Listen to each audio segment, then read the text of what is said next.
a Wayback Machine the other night with my wife, watching a little Back to the Future, and I got inspired to make a little bit of scatter terrain. So today I'm going to be making the billboard from Back to the Future that the car was hidden behind in the very beginning of the movie. So naturally, not being an artist myself, I grabbed a picture off the internet to trim down to use as the main picture on my billboard, which I then in turn glued to a piece of cardstock. Well, without knowing it, this is where all my problems started. I chose the wrong type of paper. I chose a matte paper instead of a gloss, and the final product I was really just not as thrilled with, but you'll see at the end. So at this point, I just cut out a piece of foam core that was about the approximate size of the billboard that I was going to make, and I rolled out a nice wooden plank pattern on it.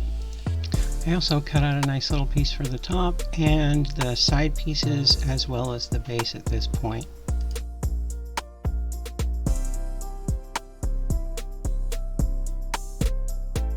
And here's where the second big mistake comes in. I used some foam glue instead of the hot glue, which I should have done and normally would have done, and it took forever for it to dry. I was very impatient, so I rushed it a little bit and it was just bad. I should have used better glue from the start. And trying to get this top piece to stay straight was the most frustrating part of the whole thing. I gotta say, this next part, however, was amazing for me. I took some paper clips and bent it into the approximate shape of the lamps for the top, and then I modified some push pins so that I could make the hoods for the lights by clipping off the pointy end on one side and the smaller push end on the other. I added a couple of braces to the back so that it would hold up straight when I added the lights to the front.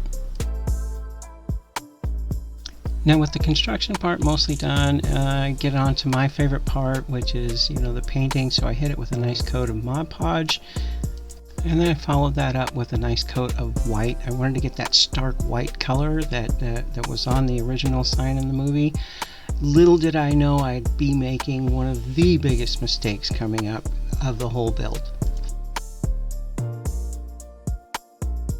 So after a second coat of really nice stark titanium white, I decided to throw some glue on the base before I let the paint dry, and I was going to go ahead and flock it, and here's where the big oopsie comes in.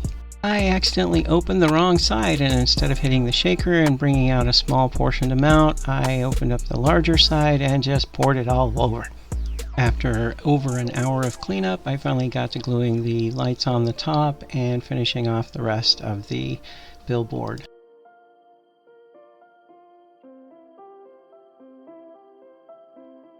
At this point I was pretty much done, other than adding just a couple of bushes to the front, although my wife did point out later that I forgot the banners and the streamers, so there's that. Anyway, I hope you like the build. As frustrating as it was for me, I still enjoy the final product, but let me know what you think in the comments below. If you've enjoyed my video, please smash that like button, and as always, would love to have you as a new subscriber.